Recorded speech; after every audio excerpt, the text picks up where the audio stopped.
welcome to another edition of Entrepreneurs in Fuego. Once in a while, we get somebody that I've been, I tell you this is honestly, I've been wanting to interview you for about a year or so. Stephen Deubel.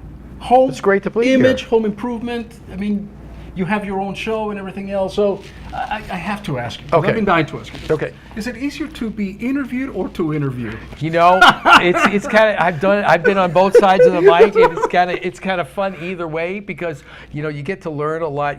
Doing radio for all the years I've had, and plus TV, it's great because you get a chance to kind of really meet people that you wouldn't ordinarily get a chance to meet. But then on the other side too, you really don't think much about where your career has started versus where it is right now because you're busy just making it happen and making all these connections and just trying to get out in the world and make a difference. And that's all we ever really wanted to do.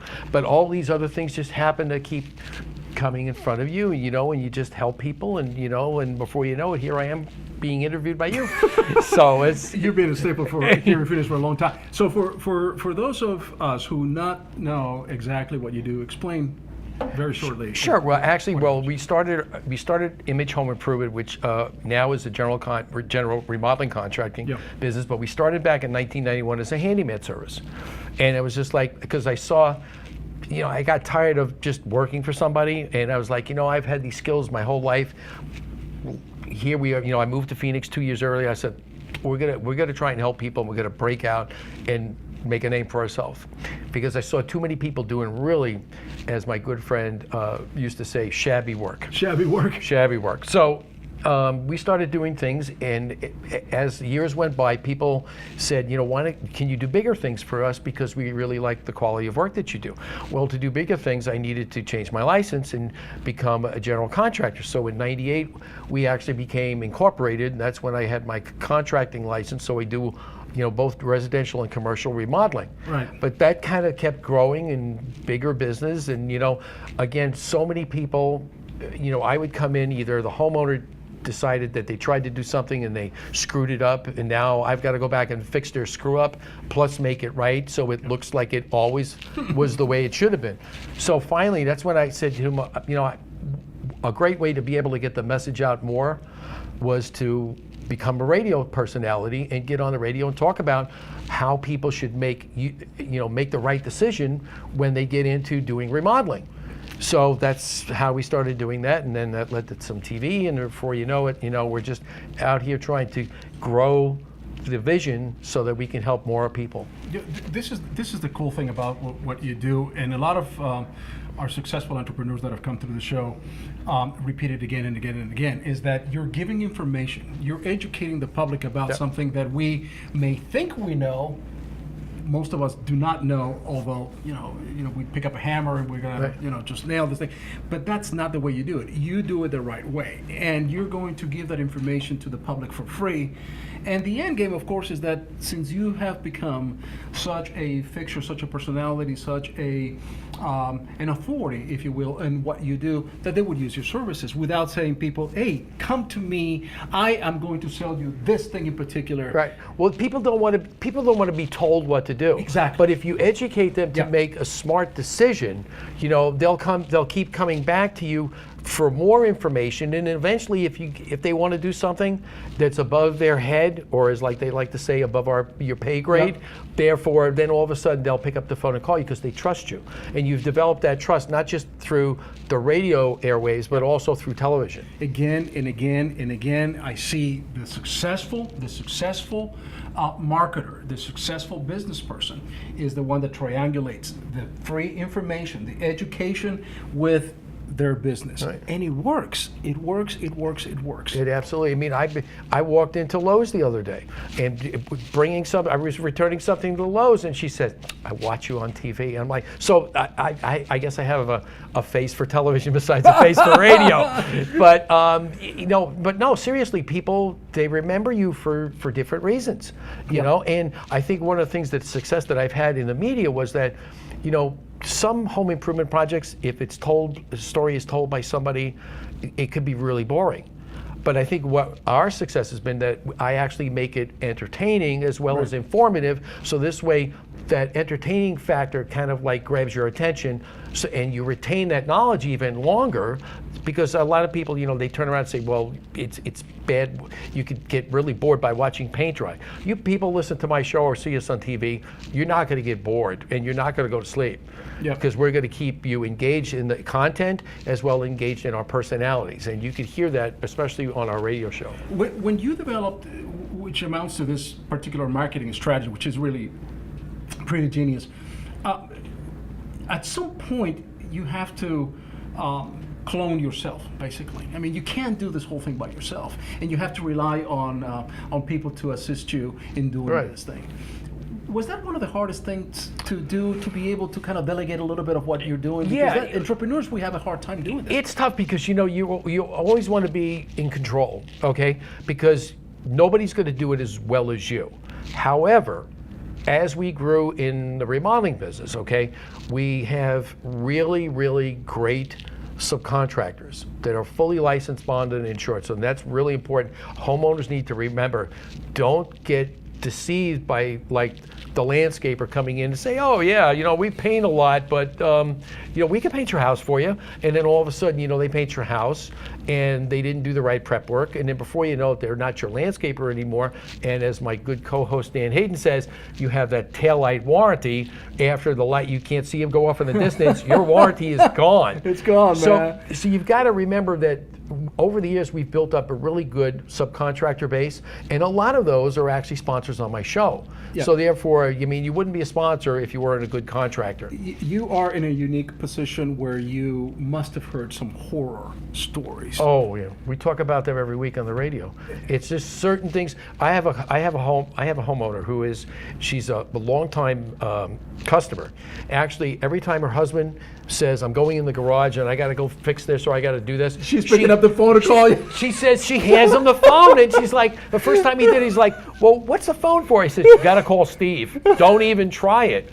So, no, but seriously, the reason that actually pushed me over the edge to be able to say, I want to do radio, because I used to be in my other life when I lived back in New York and Chicago, I was a mobile DJ as well as being in transportation, but the mobile DJ was my own business. And from mobile DJ to radio personality. Getting in front and talking to people was not a problem, okay? But what pushed me over the edge was a very dear friend of mine who was a customer. Actually, her husband was working in LA. Mm-hmm. She was home. She was a school teacher. She was off of school, and she was bored, but she wanted to do something. So she said, well, let me paint the loft, okay? So she went and got her ladder, and if anybody who has a loft knows that to paint that area is a little precarious because of the steps. Well, she put it in such a position that she fell. Oh my God. And then she had to go to the hospital. She got a pin in her ankle. She was off of work for 3 months, and she's got this piece of steel in her ankle for the rest of her life. And I found out, I said, why didn't you call me? And she said, well, he was in California and I was bored. I'm like, but look what you're left with now. If you would have called me, this all wouldn't have happened. And that's what I'm trying to do. If I can save and prevent one person at least, hopefully a lot more than that, as we grow, to be able to stop trying to do things that they have no skill to try and do and hurt themselves, then I've done my job.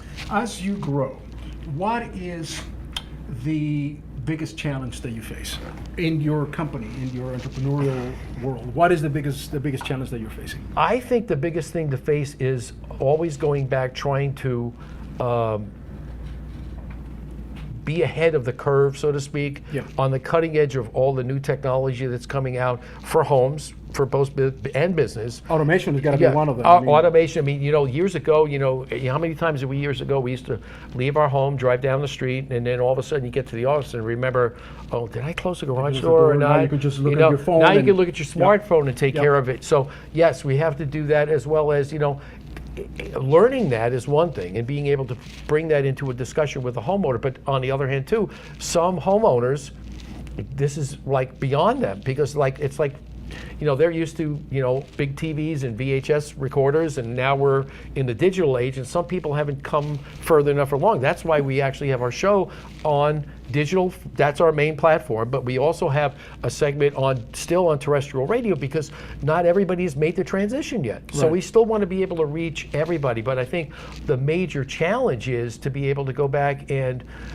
reach that homeowner, educate that homeowner, and also stay ahead of the curve of all the bad contractors out there, because how many times do I go into somebody's home that he either got burnt by a contractor, they took their money, they did a crappy job, Yep. now they won't stand by their work, and then they, you can't find them. And you can't find them. You can't find them. In fact, a good friend of mine, Skip Bedell from Catch a Contractor that's on Spike, we both share the same vision, because he's a contractor and he's out there fighting this. Yeah, every time. And it show's great. If you got to watch it, because we're on there. How many, I never ever tweeted watching a television show before until he said to me, he said, we get all these tweets while we're watching the show. I'm like, wait a minute.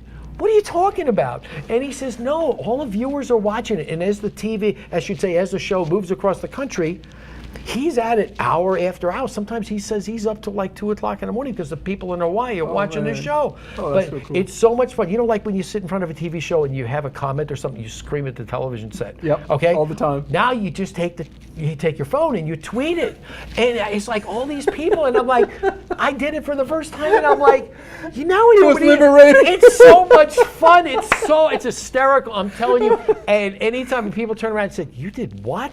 and I'm like, it's a lot of fun. It's a lot of fun. So anybody who's out there who wants to tweet on watching a television show, do it. You'll have a blast. You'll never go back to screaming at the set again. I'm telling you. I will still scream at the set, but while tweeting. Oh God, and you put things down in the tweet. You still, you don't have to get that graphic, but you have to see some of the homeowners and some of the people that have come back and tweeted stuff about these people and some of the work these guys do. It's just amazing. I saw guys that claimed they were contractors. That this one guy claimed he was a contractor. He was an actor, and I'm like, he's acting to be a good contractor, and he's not doing a very good job about it. Took somebody's money, never showed up again. He took a Sawzall and hacked his cabinet to pieces, and then he tried to pass it off as, well, it wasn't my fault. And I'm like, it's because it's the house fault. Oh, wait a minute, you're the contractor. But the one thing that I surely want to get a message across is that homeowners need to realize, don't give the contractor all the money or a lot of money up front. When I go in to do a remodel job, depending on the project, you give them first of all, it could be just a letter of intent to say that you're going to be able to work with me, and we're going to go pick all the materials out for a kitchen or bathroom remodel. And then once we finalize all the materials, that's when the contract gets signed. That's when the major first deposit comes in. But like if you watch that show, people have given up 50%, 75%, maybe 90% of what the whole total cost was. And these guys take off with like $20,000, $30,000, and you're never going to see them again. There's got to be a responsibility for the homeowner to actually go take care of that. Steve Deubel, you're my new best friend. Hey, it's a pleasure. Thank you for having me on. This is it's a great. You and I can talk all day long. You're gonna have to come back, man. Okay. Steve Deubel from the Image Home Improvement Show. Okay. With that, we're out.